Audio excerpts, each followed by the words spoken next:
कहानी का ये अंतिम भाग देखने से पहले इसके पहले सभी भाग अवश्य देखें।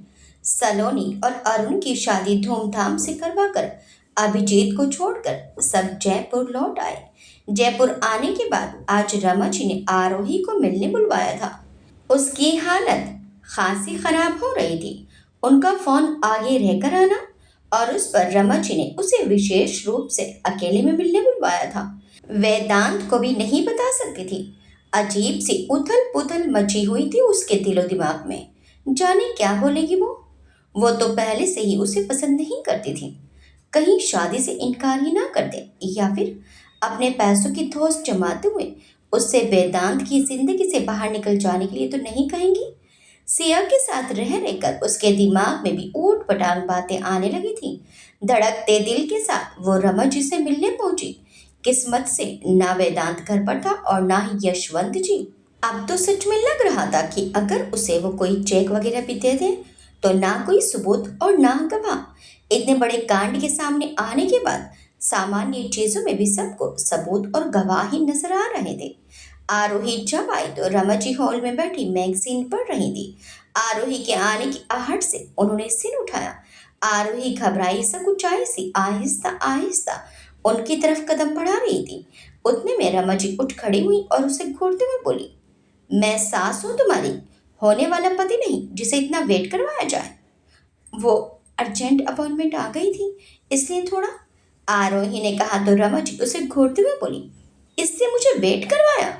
आरोही का गला, उनका रुतबा, उनका व्यक्तित्व और उनके लहजे को देखकर और भी सूखता जा रहा था। सामने टेबल पर पानी तो रखा था लेकिन उसकी पानी पीने की हिम्मत नहीं हो रही थी और रमा जी का घूरना भी कम नहीं हो रहा था। एक तरफ आरोही खड़ी थी और दूसरी ओर रमा जी। बीच में टेबल पर पानी का गिलास जो दोनों के बीच का गवाह बना हुआ था। आरोही की हालत देखकर रमा जी ने कहा, बैठो।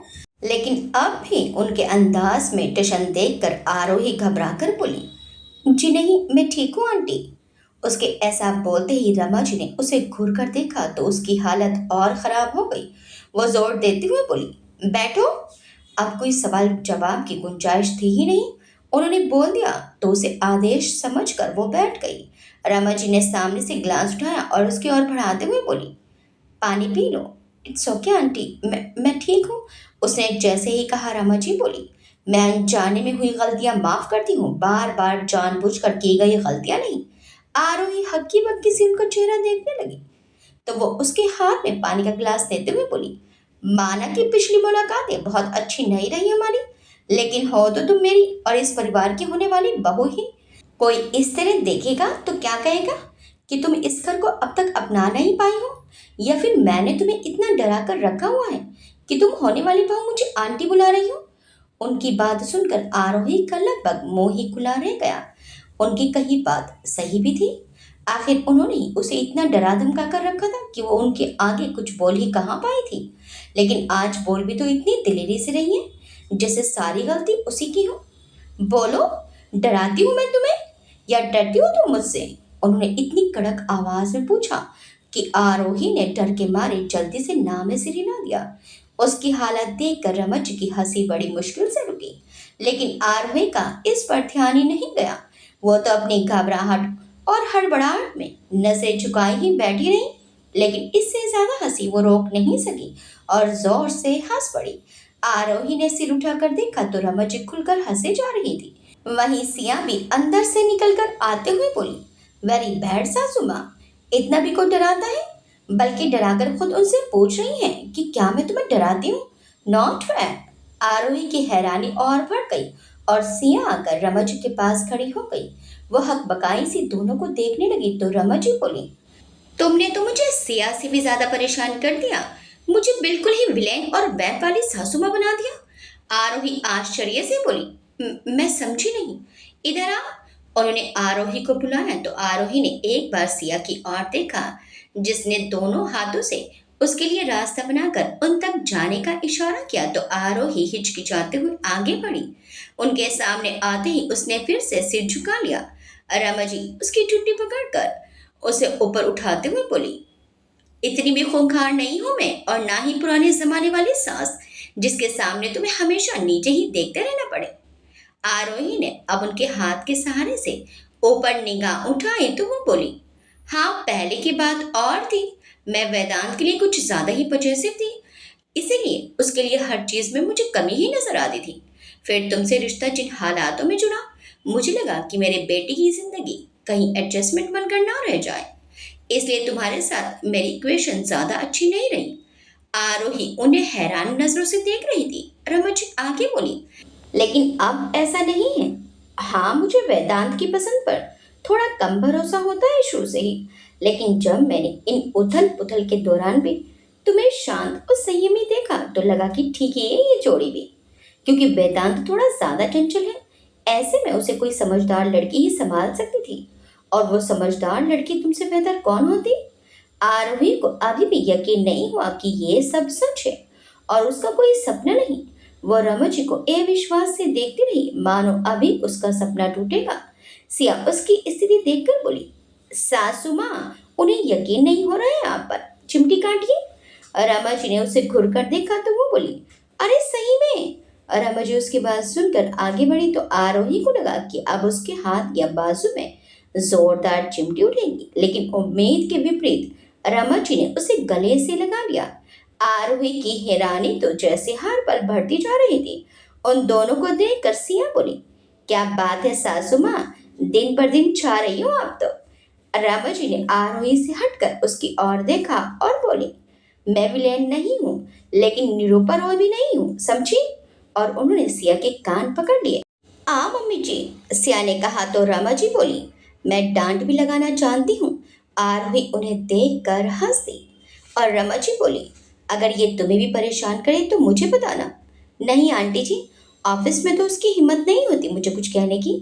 आरोही ने कहा तो रमाजी ने उसे घूर कर देखा तो वो अजीब दांतों में दबाकर बोली, सॉरी मम्मी जी, क्या किस्मत है मेरी। दोनों ही बहुओं को मम्मी बोलने के लिए कितनी मेहनत करवानी पड़ती है। एक आंटी बोलती है तो दूसरी सासू माँ। रमाजी ने कहा तो सिया बोली, वैसे सासू माँ इज बेटर, फेल ही अलग है। रामाजी ने फिर से उसका कान पकड़ लिया तो सिया फिर से बोली, अरे मजाक भी नहीं करने देती आप तो मम्मी जी। रमा जी अब की बार उसे देखकर हंस पड़ी। और फिर वो हुआ जो इस घर में किसी भी उम्मीद से परे था। शाम को जब यशवंत जी, वेदांत और विराट ऑफिस से लौटे तो हॉल में रमन जी, आरोही और सिया तीनों हंसते हुए बातचीत कर रही थी। बीच बीच में सामने टेबल पर रखा स्नैक्स भी साफ होता जा रहा था।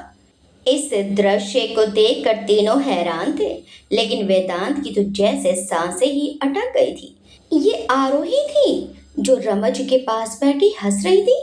इतना तो वो आज तक उसके साथ भी फ्री नहीं हुई थी। पहली बार घर लौटने पर महसूस हो रहा है कि अब ये घर बहू बेटियों वाला हो रहा है। यशवंत जी ने कहा तो आरोही और सिया यशवंत जी को देखकर उठ खड़ी हुई और दोनों उनके पैर छूने लगी। उन्होंने भी बड़े प्रेम से दोनों को आशीर्वाद दिया। तुम दोनों क्यों खड़े हो, बैठो। रमा जी ने विराट और वेदांत को देखकर कहा तो वो दोनों भी अलग अलग सोफे पर आमने सामने बैठ गए, जिनके बगल में सिया और आरोही थी। तुमने बताया नहीं कि तुम घर आने वाली हो, विराट ने सिया को देखकर पूछा तो सिया बोली, हाँ क्योंकि आज डेट सासू माँ के साथ थी। वेदांत ने भी आरोही की ओर देखा और आरोही से निगाह मिलते ही आरोही प्यार से मुस्कुरा दी। ये वेदांत के लिए बड़ा आश्चर्यजनक पल था। आरोही को अपने परिवार के बीच इतना घुलता मिलता देखकर उसे एक अलग ही खुशी हो रही थी। ये मुस्कान और सहजता शायद वो शुरू से उसके चेहरे पर देखना चाहता था, लेकिन कहते हैं ना, देर आए दुरुस्त आए। जब गलत फहमी के बादल छटे तो प्रेमी रूपी वर्षा होनी ही थी। कुछ देर की गपशप के बाद रमा जी बोली, अब तुम दोनों ही मुझे बता देना कि कब तक छुट्टी लोगी दोनों। शादी के तुरंत बाद क्लिनिक मत जाने लगना, मुझे तुम दोनों के लिए घूमने जाने की भी तैयारियां करनी है। सिया खुशी से बोली, सच्ची? कायदे से तो आपको यहाँ शर्माना था भाभी। वेदांत ने उसे खुशी से उछलते देखकर कहा तो सिया बोली, वो तो तुम्हारे भैया का डिपार्टमेंट है। विराट फिर चीप गया तो रमा जी ने आरोही से कहा, मैंने कहा था ना तुमसे कि पहले मैं वेदांत के लिए ज्यादा पजेसिव थी और इसीलिए उसके लिए ज्यादा डर लगता था। जी, आरोही ने मुस्कुराकर कहा तो रमा जी बोली, अब वो डर विराट के लिए ट्रांसफर हो गया है। सिया बोली, क्यों? क्योंकि तुम जो आ गई हो उसकी जिंदगी में। रमा जी ने कहा तो इस बार सिया को छोड़कर सभी हंसने लगे। सिया मुंह फुलाए बोली, गलत बात है, मेरी साइड कोई भी नहीं। रमा जी ने उसकी ओर हाथ बढ़ाया तो वो झट से उनके पास आ गई और वो उसका माथा चूमते हुए बोली, हमारे विराट को एक अच्छी और सामान्य जिंदगी बिताने के लिए आज तुम्हें इस राह पर लाई हो। वैसे आपको अभी भी एक बात नहीं मालूम है मॉम, वेदांत ने कहा तो रमा जी उसे हैरानी से देखने लगी और बोली, क्या? यही कि ये जोड़ी आपके वेदांत की बनाई हुई है। वेदांत ने अपनी कॉलर शान से उठाते हुए कहा तो रमा जी के साथ साथ यशवंत जी भी हैरान रह गए।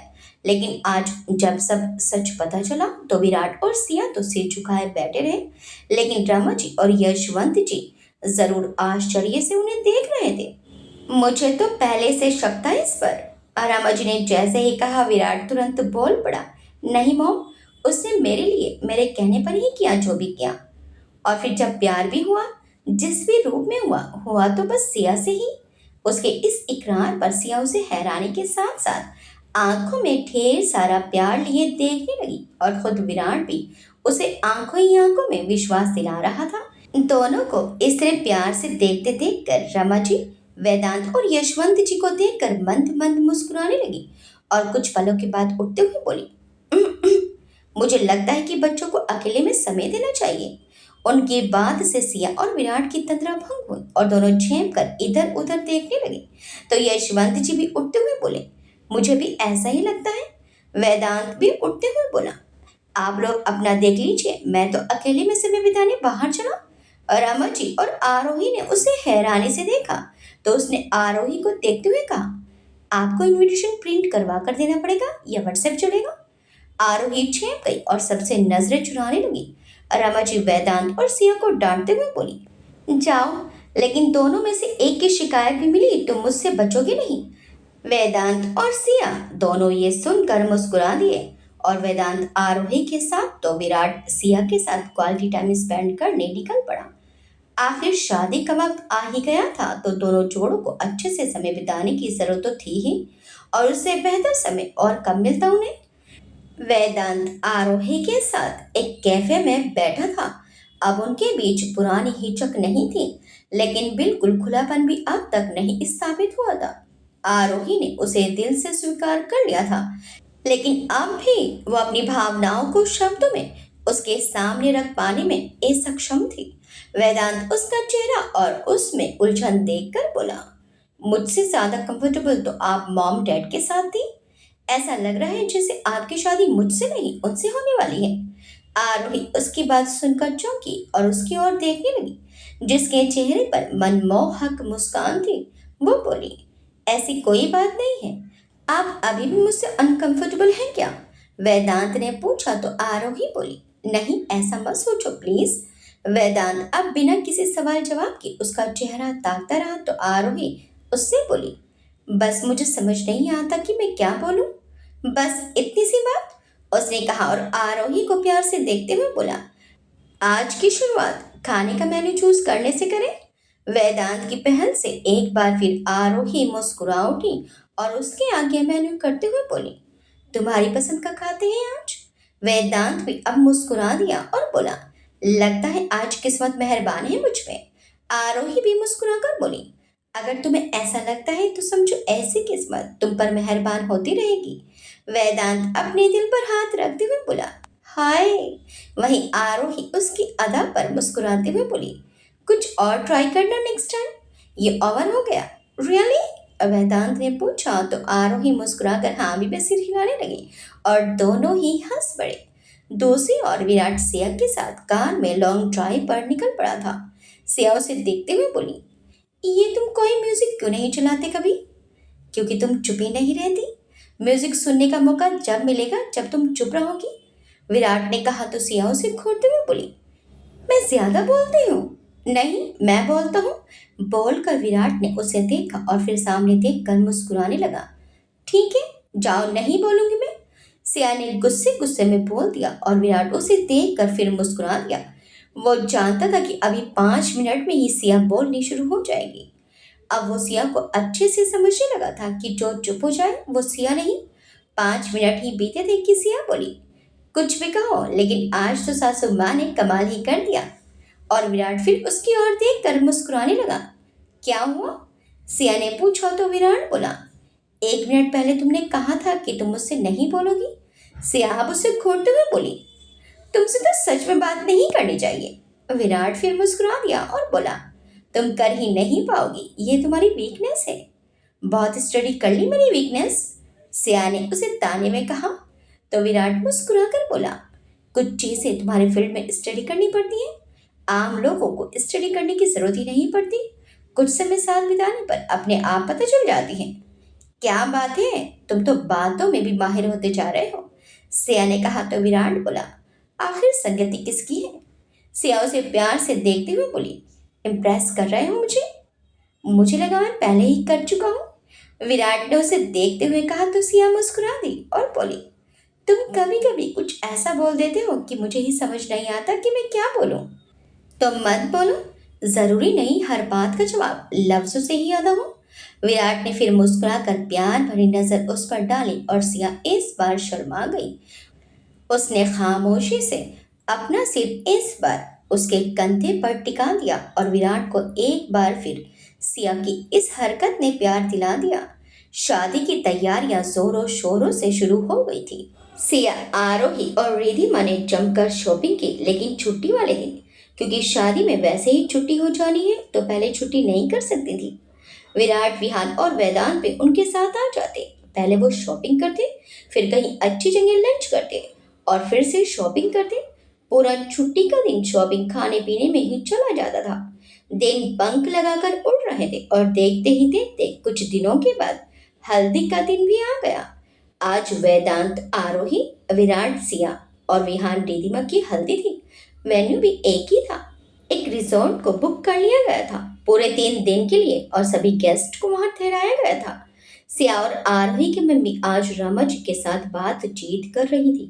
रमा जी के प्रति जो उनके मन में डर था वो अब थोड़ा कम हो चुका था, लेकिन बेटियों की मां होने के कारण वो पूरी तरह गया नहीं था। वो आपस में साथ खड़ी सभी मेहमानों से मिल रही थी। रमा जी भी उनके रिश्तेदारों से प्रेम पूर्वक ही मिल रही थी। तभी रमा जी के हाई प्रोफाइल गेस्ट में से एक आई और उनके गले लगते हुए बोली, कॉन्ग्रेचुलेशंस रमा। थैंक यू, वो मुस्कुराकर उन्हें धन्यवाद देने लगी। लगा नहीं था कि सगाई के बाद शादी होगी। सगाई में इतने खुश नहीं थी तुम। उन्होंने तंज कस ही दिया तो आरोही और सिया की माएँ थोड़ी सिमट सी गईं। उन्हें भी ये कुछ बुरा सा लगा, लेकिन रमा जी मुस्कुराकर बोली, तब मालूम भी कहा था कि मेरी बहू खरा सोना है। दोनों माएँ एक साथ हैरानी से रमा जी को देखने लगी और वो मुस्कुराकर उन्हें देखकर बोली, दोनों बहुएं दोनों बेटों से किसी भी मामले में कम नहीं है। दोनों डॉक्टर हैं, अपने अपने प्रोफेशन में तो एक्सेल कर ही रही हैं। साथ ही घर परिवार को भी उतना ही मान सम्मान देती हैं। बेटों से भी बहुत प्यार करती हैं और इससे ज्यादा क्या चाहिए किसी बेटे की माँ को। उनके जवाब से सामने खड़ी महिला भी बस जबरन मुस्कुरा दी और रमा जी बोली, ये मेरी दोनों समधन हैं। आप सगाई में मिली थी या नहीं? कोई बात नहीं, फिर मिल लीजिए। ये सिया की मम्मी और ये आरोही की। अरे वैसे आपने कल आरोही का आर्टिकल पढ़ा या नहीं, मनोरोग विशेष में? खास उसका इंटरव्यू छपा था। अब वो महिला मुस्कुराते हुए बोली, नहीं जी, आज पढ़ती हूँ जाकर। और वो जल्दी से वहां से खिसकने लगी। उसे जाते देखकर रमा जी मुस्कुरा दी और उन दोनों की ओर मुड़ते हुए बोली, प्लीज इग्नोर कीजिएगा उन्हें। सिया की मम्मी उनसे प्रेम से बोली, कैसी बात कर रही हैं आप? अब दोनों बेटियां आपकी हैं, उन्हें सही गलत बेहतर तरीके से आप बता पाएंगी और हमसे भी ज्यादा प्रेम आप ही देंगी। आरोही की मम्मी ने भी हाथ जोड़ ली और रमा जी ने मुस्कुराकर दोनों को गले से लगा लिया। दूसरी ओर मालती जी दूर से शनाया को देख रही थी, जो लगातार अभिजीत के साथ मिलकर सब तैयारियों में व्यस्त थी। उनके पास खड़ी तनुजा जी बोली, लड़की बहुत अच्छी है, मैंने देखा परखा है उसे। अभिजीत के लिए उससे बेहतर लड़की हमें नहीं मिलेगी मालती जी। मालती जी ने झटके से मुड़कर उन्हें देखा तो वो तनुजा जी थी। तनुजा जी बोली, मैं समझती हूँ कि आपको अभिजीत की बहुत फिक्र है, लेकिन यकीन मानिए शनाया ही अभिजीत के लिए सबसे सही चुनाव है। मैं समझती हूँ, मालती जी बोली, लड़की अच्छी है, बस अभिजीत की थोड़ी फिक्र रहती है। मुझे भी अभिजीत की उतनी ही फिक्र है। तनुजा जी ने कहा तो मालती जी ने उनके आगे हाथ जोड़ लिए और बोली, आपका ही वंशज है वो, मुझसे कहीं ज्यादा आपका हक है। लेकिन माँ तो आप ही हैं उसकी और आप ही रहेंगी। तनुजा जी ने मालती जी को भी पूरा मान दिया। जैसे मालती जी भाव विभोर हो उठी और तनुजा जी के गले लग गई। आपने मुझसे मेरा अभिजीत छीना नहीं, उसे मुझसे दूर नहीं किया, इसके लिए मैं आपकी आभारी रहूंगी। मालती जी के आंसू छलक उठे। कब से अभिजीत के छिन जाने का एक डर जो उनके मन में बैठ गया था, वह सब कुछ ठीक हो जाने पर और अभिजीत के उनके पास फिर से लौट आने पर कब का निकल गया था। वह अब नॉर्मल हो चुकी थी। एक माँ से उसके बेटे को कौन दूर कर सकता है? तनुजा जी ने कहा और मालती जी को संभालते हुए बोली, जन्म से वो भले ही ठाकुर महेंद्र प्रताप सिंह जी का वंशज है, लेकिन उसे नया जन्म देने वाली माँ का दर्जा इससे कम नहीं हो जाता। कृष्ण को भी जन्म देवकी ने दिया, लेकिन यशोदा भी तो उनकी मैया ही कहलाई थी। मालती जी के चेहरे पर सुकून भरी मुस्कान छा गई। तनुजा जी उनके चेहरे से आंसू साफ करते हुए बोली, अब अभिजीत के लिए भी जल्दी ही हामी भर दीजिए, तो फिर ऐसी ही शनाई जल्दी ही उनके लिए भी बजवाएंगे। मालती जी मुस्कुरा दी और बोली, मैं तो कब से उसके पीछे पड़ी थी, बस वो ही तैयार नहीं होता था। शायद उसे तब तक शनाया नहीं मिली थी इसलिए। तनुजा जी ने मुस्कुरा कर कहा तो मालती जी भी फिर से शनाया को देखने लगी। बहुत कुछ सहा है लड़की ने। अपनी माँ को भी जन्म के 5 साल बाद ही खो दिया और पिता का साया ना के बराबर था। जीवन के कितने रंग उसने इस उम्र में देख लिए, लेकिन फिर भी हिम्मत से हर चीज का सामना किया। नशे के आगे लोग जिंदगी कुर्बान कर देते हैं, लेकिन उसने ये लड़ाई जीती भी और उसे हरा भी दिया। अब उसे जरूरत है सबके साथ की, एक परिवार की और खासकर एक माँ की। तनुजा जी ने कहा तो मालती जी उन्हें देखने लगी। तनुजा जी आगे बोली, उसे भी अपने आंचल में समेट लीजिए। और मालती जी फिर एक बार शनाया को देखने लगी और इस बार वो उसे प्रेम से निहारने लगी। तीनों लड़के हल्दी के लिए पीले कुर्ते और सफेद पायजामे में बैठे हुए थे। उनके बगल की जगह अब भी खाली थी। वेदांत विराट की ओर मुड़ते हुए बोला, ये लड़कियां हल्दी में इतना टाइम लगाएंगी तो शादी में क्या होगा भाई? विराट की नसें खुद भी सिया को ढूंढ रही थी। वो बोला, पता नहीं, वैसे भी सिया तो कभी भी टाइम पर नहीं आती, इसलिए मुझे उसका जरा भी भरोसा नहीं है। लेकिन आरोही तो आती है, वेदांत ने कहा तो विराट उसे देखते हुए बोला, तो आप भूल जाओ, सिया की संगति में सब बदल जाएगा। जैसे तुम। अभिजीत ने उनकी बात सुनकर कहा तो विहान और वेदांत भी हंस पड़े। तुम फ्री हो तो ज्यादा मजे नहीं ले रहे? विराट ने अभिजीत को देखकर पूछा तो अभिजीत बोला, अब फ्री हैं तो मजे करेंगे ही। भैया का मतलब है कि शादी के बाद शनाया भाभी इन्हें बांध कर रख लेंगी। वेदांत ने मौका देकर कहा। शनाया उनके सामने से ही गुजर रही थी और उसकी बात सुनकर उसके कदम ही ठिठक गए।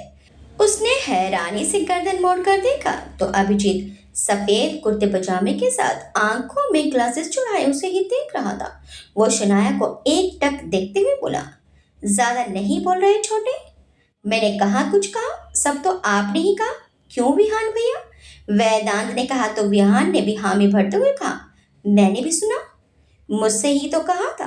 विराट भी अब मुस्कुरा कर बीच में पड़ गया तो शनाया झेप कर तेजी से आगे बढ़ गई और अभिजीत च्युइंगम चबाते हुए बोला, मिल गया सुकून? हमारी वाली आई नहीं और आप हो कि तब से आंखें सेक रहे हो, बहुत नाइंसाफी है। वेदांत ने कहा तो अभिजीत बोला, जरा नजर मुझ पर से हटाओगे तो अपनी वाली भी दिख जाएगी। कहाँ? वेदांत ने बेचैनी से पूछा तो अभिजीत बोला, अपनी सासू माओ के पास। आप भी शुरू हो गए? विहान ने कहा तो अभिजीत मुस्कुराकर बोला, अब भाभी का असर देवर पर ना हो तो क्या खाक देवर भाभी का बॉन्ड बना। विराट फिर बुरी तरह झेप गया। उसका तो बोलना ही गुनाह था। जिसे देखो वो उसे लपेटे में ले लेता था और बाकी सब हंस देते। तीनों ने देखा कि सिया और आरोही पीले रंग के लहंगे में रमन जी के पास खड़ी थी, जो बारी बारी उनका माथा चूम रही थी। वहीं रिधिमा का तनुजा जी दुलार कर रही थी। तीनों के लहंगे एक से थे, बस डिजाइन और प्रिंट का फर्क था। तीनों आहिस्ता से कदम बढ़ाकर आगे बढ़ रही थी। म्यूजिक का शोर भी बहुत था। रमन जी एक तरफ थी तो दूसरी ओर तनुजा जी थी। पीछे तीनों माएं मुस्कुराती हुई भावुक हो रही थी। शनाया तीनों के आगे चलते हुए उन पर फूल बरसा रही थी। एंड स्टेज पर जाने के पहले ही अभिजीत ढोल वालों के साथ आगे आ गया और डांस करने लगा। वो सबको हाथ पकड़कर नचा रहा था। सिया तो खुद कहाँ पीछे रहती और वो भी कूद पड़ी और बेफिक्र होकर नाचने लगी। उसे देखकर रिधिमा भी थिरकने लगी और आरोही सकुचाई से बस हल्के फुल्के हाथ पैर चला रही थी। वेदांत की तो जान ही चल गई और वो बैठा हुआ कुटते हुए बोला, ये अभिजीत भैया पूरी जिंदगी भर का कोटा आज ही नाच कर पूरा कर लेंगे क्या? अच्छी भली यहाँ तक आ गई थी तो आने देते, लेकिन नहीं, घुस गए बीच में ही ढोल लेकर। जाने दे ये मोमेंट फिर कब आएगा। बोलते हुए विहान अपने मोबाइल में सबकी रिकॉर्डिंग कर रहा था। दूसरी ओर विराट भी मुस्कुराकर सिया को देखते हुए बोला, वैसे भी उससे पंगा लोगे तो वो तुम्हें छोड़ेगा नहीं। उनका भी तो टाइम आएगा, फिर मैं भी हिसाब बराबर करूंगा। यहाँ तो तीन है, उनके टाइम पर तो एक ही होंगी। देखना कैसे तरसा दूंगा उनको। वेदांत कलपते हुए बोला तो विहान बोला, तुम अभी का सोचो, क्योंकि वो आगे की पहले ही सोच कर चलता है। और इसी बात पर विहान और विराट ने हंसते हुए बीच में बैठे वेदांत के सामने से ताली मार दी। वेदांत अब और रुष्ट हो गया, लेकिन कुछ ही देर की नाराजगी फौरन दूर भी हो ही गई। जब तीनों लड़के स्टेज पर आए और अपने अपने पार्टनर्स के बगल में बैठा दी गई, अब तीनों जोड़े प्रेम से एक दूसरे को निहार रहे थे। हल्दी की रस्म शुरू हुई और एक के बाद एक तीनों लड़कों को और फिर लड़कियों को हल्दी लगने लगी। तीनों के चेहरे पर खुशी दिखाई दे रही थी। शनाया दूर खड़ी अपने मोबाइल में रिकॉर्डिंग कर रही थी, तो अभिजीत उसके पास आकर बोला, ये चेहरे पर क्या लगा है तुम्हारे? इतना खोई हो कि ध्यान ही नहीं है क्या? कहाँ? शनाया ने झट से अपने चेहरे पर हाथ फेरा तो अभिजीत बोला, यहाँ नहीं, यहाँ। और उसने उसके गाल पर हाथ फिराया। मैंने देखा तो, शनाया ने कहा और उसे हल्के गिलेपन का एहसास हुआ। उसने तुरंत ही मोबाइल में अपना चेहरा देखा तो उसके गाल पर अब हल्दी लग चुकी थी और नजर उठाने पर अभिजीत गायब था। शनाया हैरान रह गई, लेकिन फिर अभिजीत के एहसास को याद कर खुद भी मुस्कुरा दी और अपने गाल पर हाथ रख कर मुस्कुराने लगी। आखिर तीनों जोड़ों ने हल्दी के बाद खूब डांस किया और बहुत अच्छे से अपनी हल्दी की रस्म को एंजॉय किया। सबने आपस में हल्दी भी खूब खेली, जिसमें बताने की आवश्यकता नहीं है कि सिया सबसे ऊपर थी मस्ती में। आज शादी का दिन था, सब बहुत खुश थे। तीनों लड़कियों को मेकअप आर्टिस्ट तैयार कर रही थी। वेन्यू का हॉल खूबसूरती से सजा हुआ था। मेहमानों की आवाजाही भी शुरू हो चुकी थी। सभी लोगों को नए जोड़ों का इंतजार था और इंतजार पूरा हुआ जब विराट, वेदांत और विहान सफेद, गोल्डन और ब्लैक शेरवानी में दूल्हे की तरह तैयार होकर स्टेज पर आए। रमा जी और तनुजा जी दूल्हे बने अपने बेटों की बलैया लिए जा रही थी। वहीं दुल्हन की माए अपने अपने दामादों की आरती करके उन्हें द्वार के स्वागत के साथ अंदर लेकर आई थी। आज इस शादी में शामिल होने वाले सभी मेहमानों में अरुण और सलोनी भी आए थे। अरुण के मन से भी सारा डर और खटास मिट गई थी, इसलिए वो अभिजीत के साथ बड़ा घुला मिला सा था। वहीं सलोनी लाल रंग की साड़ी में खुद भी बिल्कुल नई नवेली दुल्हन की तरह दिखाई दे रही थी, जो शनाया के साथ साथ ही मौजूद थी। कुछ देर की प्रतीक्षा के बाद दुल्हनें भी एक के बाद एक फूलों की चादर में प्रवेश करती दिखाई दी। सबसे पहले रानी पिंक कलर के लहंगे में सिया आती दिखाई दी। अपने स्वैग के अनुसार उसने गॉगल भी पहना था और भारी से लहंगे में उससे डांस जरूर ना करते बन रहा था, लेकिन फिर भी वो डांस जरूर कर रही थी। उसे देखकर स्टेज पर उसके इंतजार में बैठे विराट के चेहरे पर भी हंसी रुक नहीं पाई। दुल्हन के निवास में बेशक वो उसे घायल करने वाली लग रही थी, लेकिन उसकी हरकतें हमेशा यही बताती रहेंगी कि चाहे जो भी परिस्थिति हो, लेकिन सिया सिया ही रहेगी। स्टेज तक आते ही विराट ने उठकर उसे हाथ दिया और वो उसका हाथ थामकर मुस्कुराकर उसके पास आ गई। दूसरी बार में ग्रैंड एंट्री हुई रिधिमा की, जो चेरी रेड लहंगे में बड़ी प्यारी सी लग रही थी। म्यूजिक अब भी चल रहा था और फूलों की चादर के नीचे वो आहिस्ता से चलकर आ रही थी। विहान उसे देखकर मुस्कुरा दिया। स्टेज तक आते ही विहान ने भी उसे हाथ दिया और उसका हाथ पकड़कर उसे अपने पास ले आया। तीसरी बार में एंट्री हुई आरोही की, जो मेहरून लहंगे में जैसे ही आहिस्ता से चलते हुए करीब आई, वेदांत का तो दिल जैसे संभल ही नहीं पा रहा था। आरोही के आधे रास्ते में ही वेदांत बेसब्र सा स्टेज से उतर आया और उसे हाथ देने लगा। आरोही उसे हैरानी से देखने लगी। तब वेदांत ने इधर उधर देखा और पाया कि सब उस पर हंस रहे थे। वहीं रमा जी उसे घूर कर वापस उंगली से स्टेज पर जाने का इशारा कर रही थी, लेकिन वो बत्तीसी दिखाते हुए बोला, अब जाना तो दोनों को स्टेज पर ही है ना, साथ में ही चलते हैं। उसकी बात सुनकर सभी एक बार फिर हंस पड़े और खुद आरोही भी उसकी हरकत से बुरी तरह शर्मा गई थी। लेकिन वेदांत ने उसका हाथ थामा और आगे बढ़ने लगा। उतने में उसे लगा कि आरोही आगे नहीं बढ़ पा रही। उसने मुड़कर उसे देखा तो आरोही ने उसे अपनी ओर इशारा किया। वेदांत उसकी ओर झुका तो आरोही बोली, बहुत भारी है लहंगा, धीरे धीरे चलना, आपका हुक्म सिर्फ आंखों पर। वेदांत ने बड़ी अदब के साथ उसे देखा और फिर बड़ी आहिस्ता से उसे लेकर चलने लगा। मन तो था कि उसे गोद में ही उठा कर ले जाए, लेकिन आम दिनों की तुलना में आज दोनों ही भारी भरकम वेशभूषा में थे और फिर मेहमानों की भीड़ भी थी। इसलिए उसने अपनी सोच को लगाम लगाई और आरोही के साथ आहिस्ता से स्टेज पर आ गया। अभिजीत नीचे से तीनों को देखकर सीटी बजाकर बोला, अब तो कोई कमी नहीं है ना, तुम्हारी है। विराट ने मुस्कुराकर कहा तो सिया बोली, और जेठानी टीकी भी।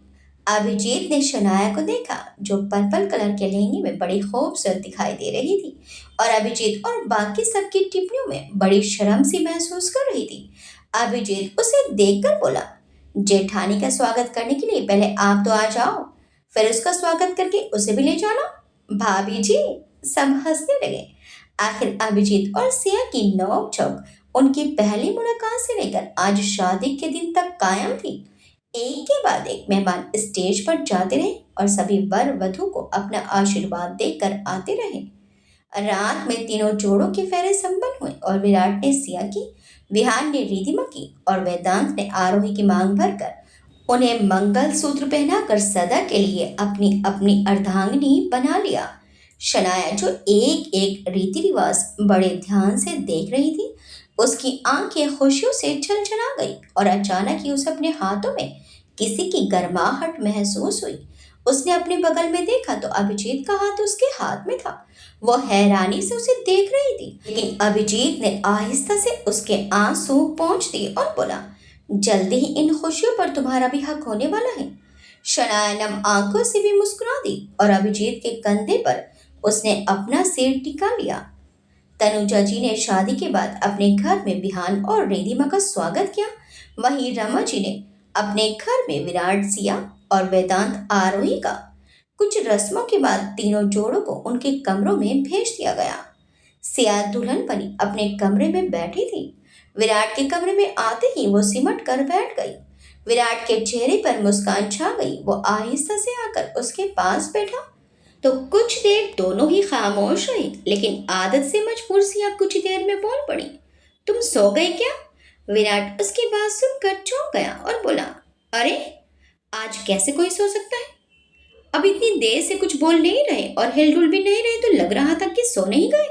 सिया ने पूछा तो विराट मुस्कुराकर बोला, तुम दुल्हन बनी हो आज, बताने के लिए शुक्रिया। अब जल्दी से घूंघट हटाओ, बहुत गर्मी लग रही है। सिया ने कहा तो विराट का सारा जोश ठंडा पड़ गया। कैसे सोच लिया उसने कि आज जब वो आएगा तो सिया उससे शर्माएगी। वो सिया थी, विराट को उससे शर्माना पड़ जाता था।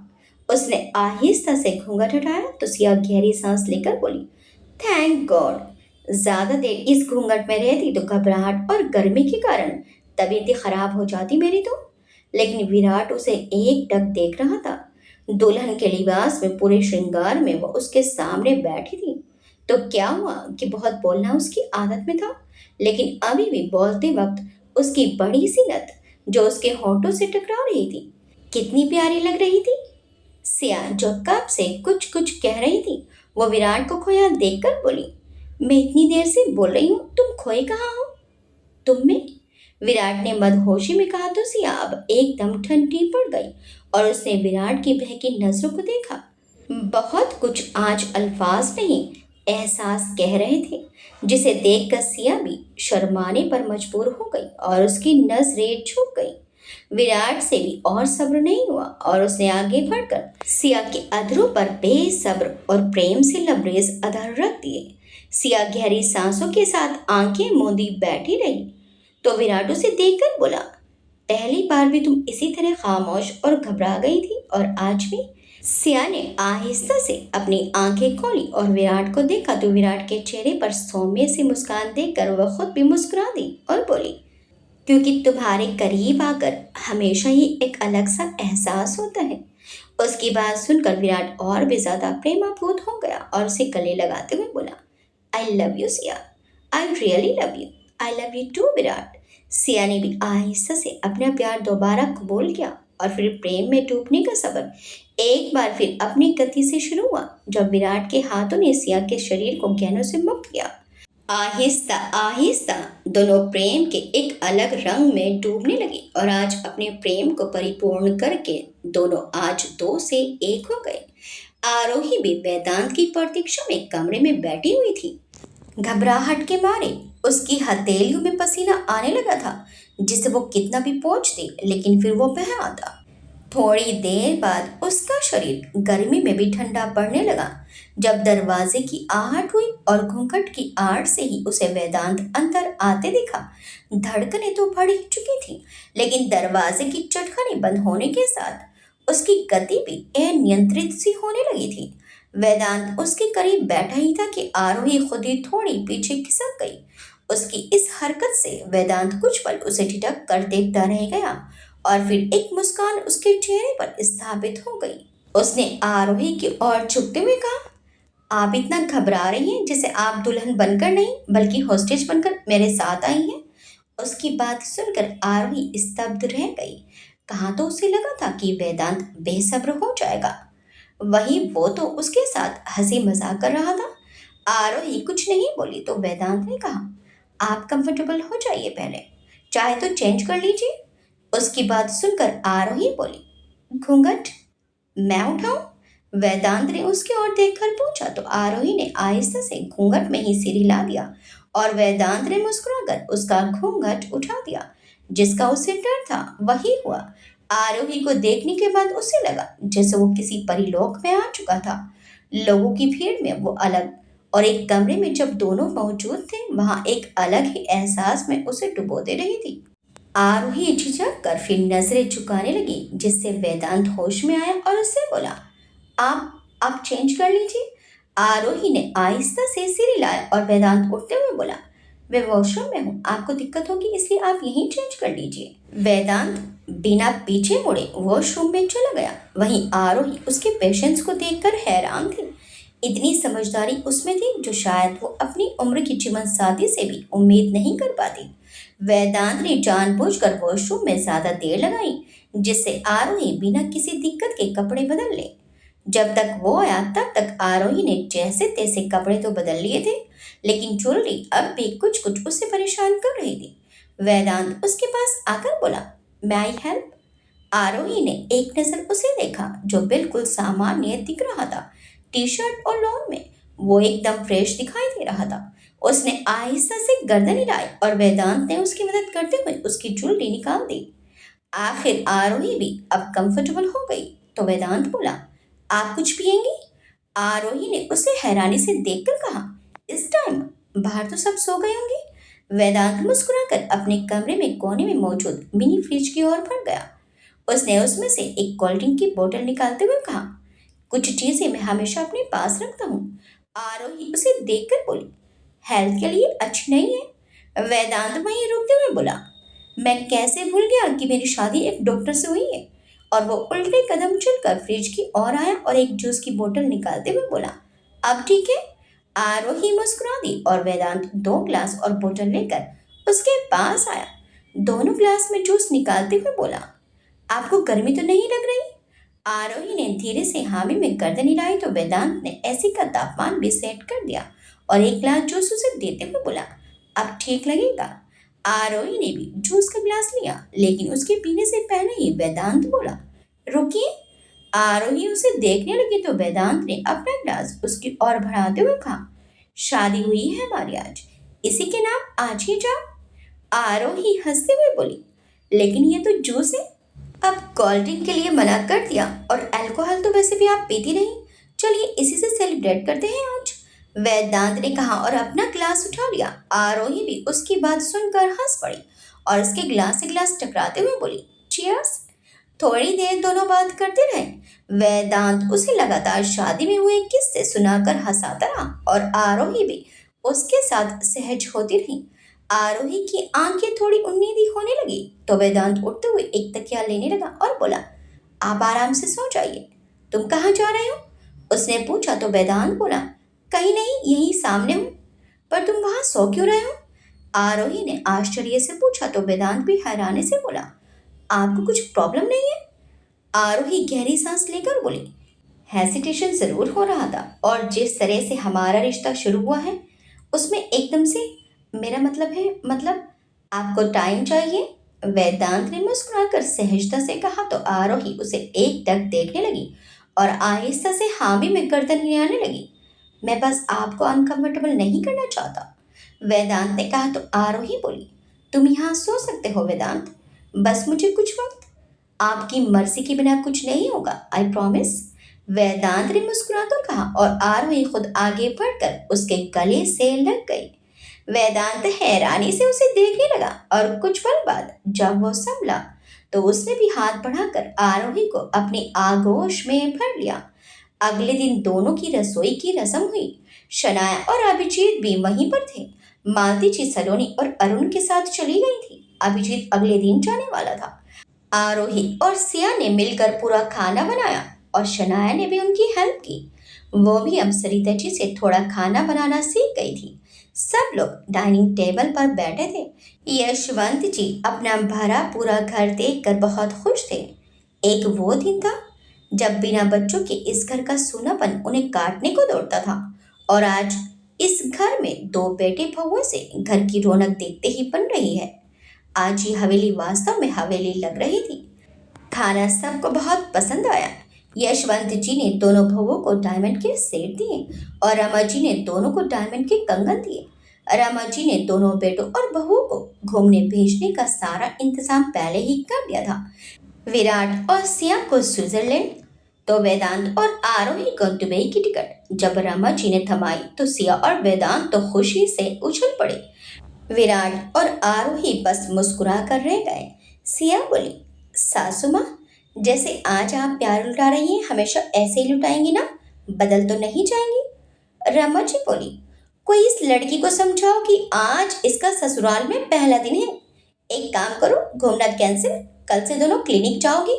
सिया जल्दी से बोली, मम्मी जी मैं तो मजाक कर रही थी। सब सिया की बात सुनकर हंसने लगे तो वेदांत बोला, सिया भाभी क्यों बना बनाया खेल बिगाड़ रही हो?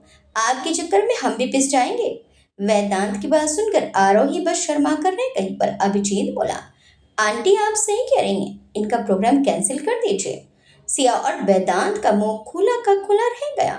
उन दोनों ने एक दूसरे को देखा। फिर सिया बोली, कर्मा लौट कर आते हैं, आप पर भी ये टाइम जल्दी आएगा। अब वेदांत बोला, और हम दोनों आपको शनाया भाभी के साथ कहीं नहीं जाने देंगे। शनाया तो शर्म से लाल हो गई और अभिजीत ने एक नजर उस पर डाली फिर मुस्कुराकर बोला, अभिजीत के पास प्लान भी हमेशा रेडी रहता है, तुम दोनों की टांग अड़ाने से पहले ही पंछी उड़ जाएंगे। सब के सब अभिजीत की बात सुनकर हंस पड़े और सिया और वेदांत का मुंह उतर गया। अब विराट बोला, अभिजीत से तुम दोनों जीत नहीं पाओगे, चाहे जितना जोर लगा लो। शादी की पहले सुबह ही उन सब की नोकझोंक ने माहौल को खुशनुमा बना दिया था। सब काफी देर तक हंसी मजाक करते रहे क्योंकि आज सबने ऑफिस की छुट्टी ली हुई थी। विहान और रिधिमा अगले दिन लंदन के लिए निकल गए। वेदांत और आरोही दुबई, विराट और सिया स्विट्जरलैंड, अभिजीत मुंबई और सिया सरिता जी के यहाँ चली गई। घूमने से लौट आने के बाद तीनों जोड़ों की शादीशुदा जिंदगी बड़े प्यार से गुजरने लगी थी और साथ ही आरोही और सिया का क्लिनिक भी अब और अच्छे से चलने लगा था। सिया अब इंटर्न जो नहीं रही थी। वेदांत और विराट भी विहान के साथ मिलकर अपने अपने रोल बड़ी कुशलता से पूरे कर रहे थे। सिया और रमा जी की नोक-झोंक घर में रौनक भरने का काम कर रही थी। साथ ही आरोही भी पूरे घर के साथ मिलकर अब सहज हो गई थी। 6 महीने का वक्त बीता और सभी एक बार फिर से तैयारियों में जुट गए। जी हाँ, अभिजीत और शनाया ने शादी के लिए नहीं बल्कि सगाई के लिए तो हाँ कर ही दी थी। मालती जी की भी बड़ी टेंशन दूर हुई थी। बहू जो फाइनल हो चुकी थी। सगाई के दिन अभिजीत काली जोधपुरी और शनाया पिंक लहंगे में एक दूसरे को कॉम्प्लीमेंट कर रहे थे। एक दूसरे को अंगूठी पहनाकर दोनों ने एक दूसरे को जीवन साथी के रूप में चुनने पर दुनिया के सामने मोहर लगा दी थी। सगाई में शनाया की बहन वर्तिका भी मौजूद थी और आज शनाया के लिए बहुत खुश थी। मालती जी भी अब नाराजगी छोड़कर अपना प्यार शनाया पर लुटाए जा रही थी। अभिजीत को भी इन दिनों काफी न्यूज चैनल की तरफ से ऑफर्स आ रहे थे कि वो उनका चैनल ज्वाइन कर ले, लेकिन वो अपने ही चैनल पर टिका रहा। ये अलग बात थी कि वो रिपोर्टर से सीधे अब जनरल मैनेजर बन चुका था। आखिर Shanaya case, Thakur Mahendra Pratap Singh murder mystery और मंत्री जी के काले कारनामे जैसी बड़ी खबरों के पीछे वो अकेला ही तो था। इसलिए ये उसकी मेहनत का फल उसे मिला था। सगाई के अगले दिन वेदांत के दिमाग में उभरी एक खुरापात सबके सामने आई। जब सब लोग बैठे हुए थे और मालती जी बोली, अभिजीत नहीं दिख रहा। विराट भी, रमा जी ने कहा, और सिया और शनाया एक दूसरे को देख रही थी जैसे दोनों ही इस बात से अनजान थी। तभी वेदांत दोनों को साथ लेकर आया, लेकिन उसने अभिजीत और विराट दोनों के हेयर स्टाइल बिल्कुल एक कर दिए थे और साथ ही कपड़े भी। दोनों को देखकर पहचानना भी मुश्किल था। सभी हैरानी से उन्हें देख रहे थे। रमा जी बोली, ये क्या है? टेस्ट है मॉम, वेदांत मुस्कुराकर बोला। छोटा सा टेस्ट मेरी दोनों भाभीियों के लिए। क्या मजाक लगाया है आज तुमने ये? आरोही भी वेदांत को डांटते हुए बोली तो वेदांत बोला, प्यार की अग्नि परीक्षा है ये तो। देखते हैं दोनों भाभियां जिस चेहरे पर फिदा हुई हैं उससे ज्यादा भी कुछ जानती हैं ये नहीं। सिया ने शनाया को देखा और शनाया खुद ही दंग सी उसे और फिर सामने देख रही थी। दोनों को पहचानना है कि कौन अभिजीत भैया है और कौन विराट भैया। जो पहचान पाए वो उनके साथ डेट पर जाएंगी और जो नहीं वो सासू माँ के साथ मंदिर। वेदांत ने कहा तो सब हंस पड़े। सब शनाया और सिया को देखने लगे। वो दोनों अभिजीत और विराट को देख रही थी। थोड़ा आगे आओ दोनों, शनाया ने कहा तो दोनों ने एक दूसरे को देखा और मुस्कुरा दिए। दोनों कुछ कदम आगे बढ़े। ये देखकर शनाया ने सिया की ओर देखा और फिर दोनों ही मुस्कुरा दी। कुछ देर में दोनों आगे बढ़े और अभिजीत के पास शनाया और विराट के पास सिया चली गई। दोनों लड़के भी मुस्कुरा दिए और फिर दोनों ने अपनी अपनी संगनियों का हाथ थाम लिया। वेदांत हैरानी से बोला, लेकिन आपने पहचाना कैसे? अभिजीत की चाल, शनाया ने मुस्कुराकर उसे देखकर कहा, और विराट की मुस्कान। सिया ने भी मुस्कुराकर विराट को देखा। दोनों जोड़ों ने प्यार से एक दूसरे को निहारा। रमा जी बोली, अब दोनों ही पास हुई हैं तो दोनों की डेट का खर्चा वेदांत उठाएगा और आरोही मेरे साथ जाएगी मंदिर। अरे मॉम, वेदांत परेशान हैरान सा बोला, लेकिन बाकी सब उनके फरमान पर मोहर लगाने लगे। वेदांत ने बेचारगी से आरोही को देखा तो वो दूर से उसे फ्लाइंग किस देते हुए रमन जी के साथ चली गई। अभिजीत उसके पास आते हुए बोला, बुकिंग थोड़ी अच्छी जगह करवाना, रूफटॉप हो तो और बढ़िया। वेदांत उसे हैरानी से देखने लगा। उतने में सिया बोली, और अलग अलग भी, वो क्या है ना, डेट का मजा प्राइवेसी में ही आता है। वेदांत दोनों को देखता रह गया और दोनों जोड़े मुस्कुराकर आगे बढ़ गए। वेदांत खुद से बोला, मैं जितना सोचता हूँ ये दोनों मुझसे भी 2 कदम आगे रहते हैं, क्योंकि बड़े जो हैं तुमसे।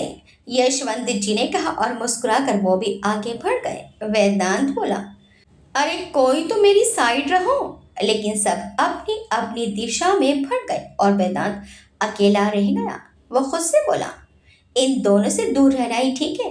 पैसे तो गए ही गए, मेरी बीवी भी ले गए। और मन मार कर वो दोनों की डेट की बुकिंग करने चल दिया। कुछ महीनों बाद आखिर जिद करके सबने अभिजीत से शादी के लिए हाँ करवा ही ली।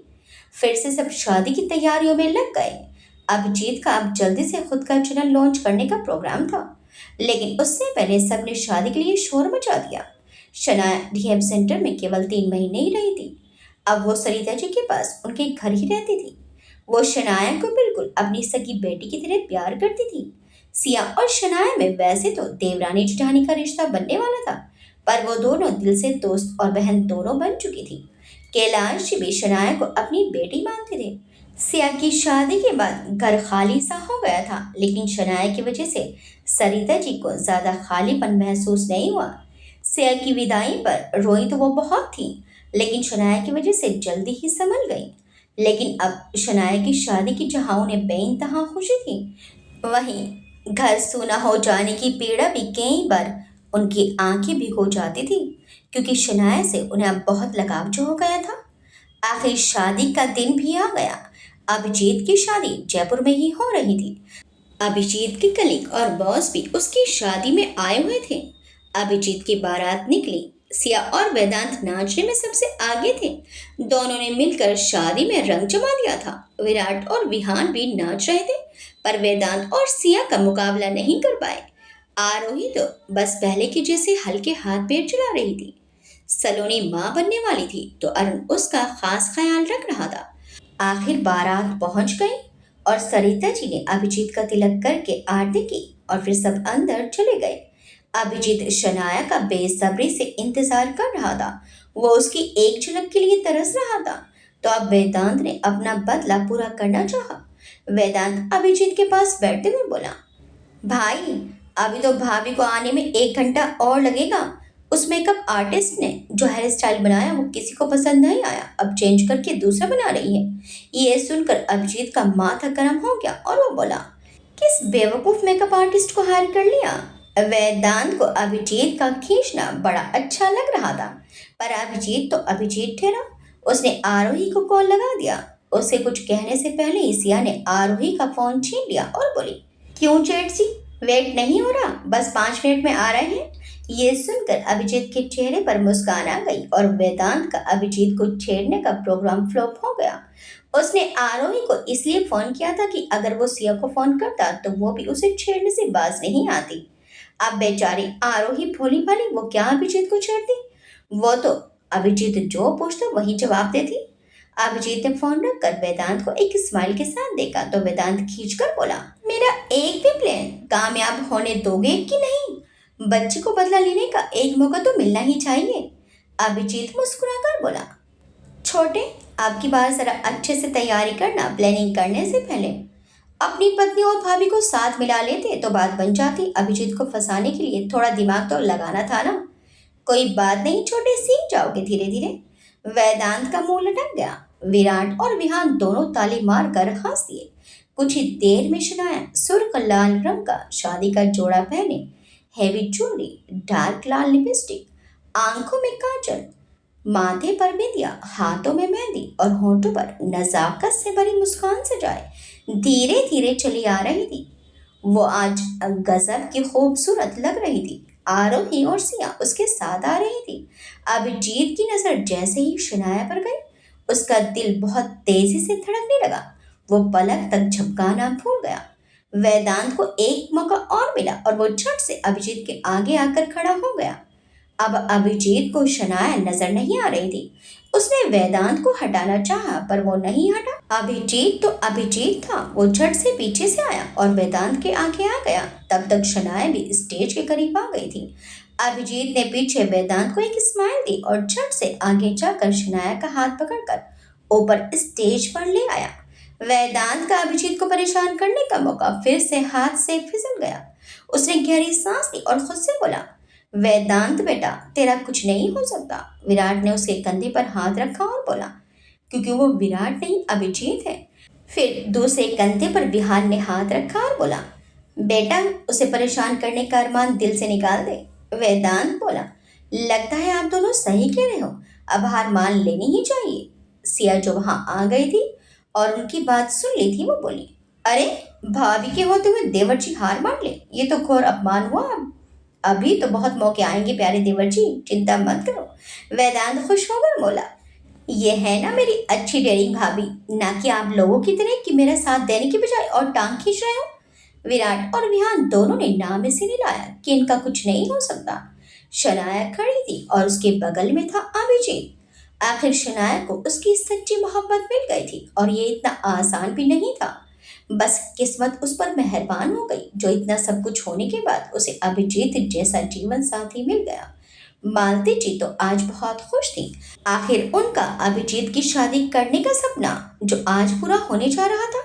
अभिजीत और शनाया फेरे ले रहे थे।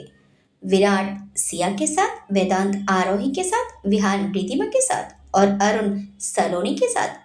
सब अपने अपने जीवन साथी के साथ खड़े अभिजीत और शनाया के ऊपर फूल बरसा रहे थे। मौका देखकर सिया ने अभिजीत के जूतों पर हाथ साफ कर दिया और वेदांत को भी अपने साथ मिला लिया। और अब जाकर वेदांत के दिल को थोड़ी ठंडक मिली थी। कुछ तो आज वो अभिजीत को परेशान कर ही पाएगा। विराट और विहान अभिजीत की साइड थे। सिया की अच्छी खासी डिमांड सुनकर विराट और विहान बोले, छोड़ो, ये जूते तुम ही रख लो, हम अभी ऑनलाइन ऑर्डर कर देते हैं, कुछ देर में जूते हाजिर। सिया बोली, तो वो कौन सा तुम तक पहुंच पाएंगे, उन पर भी हमारा ही कब्जा होगा। नायक की बहन वृत्तिका भी वही थी और आज अपनी बहन के लिए बहुत खुश थी। जीवन भर रिश्तों को तरसने वाली उसकी बहन को आज हर रिश्ता मिल गया था।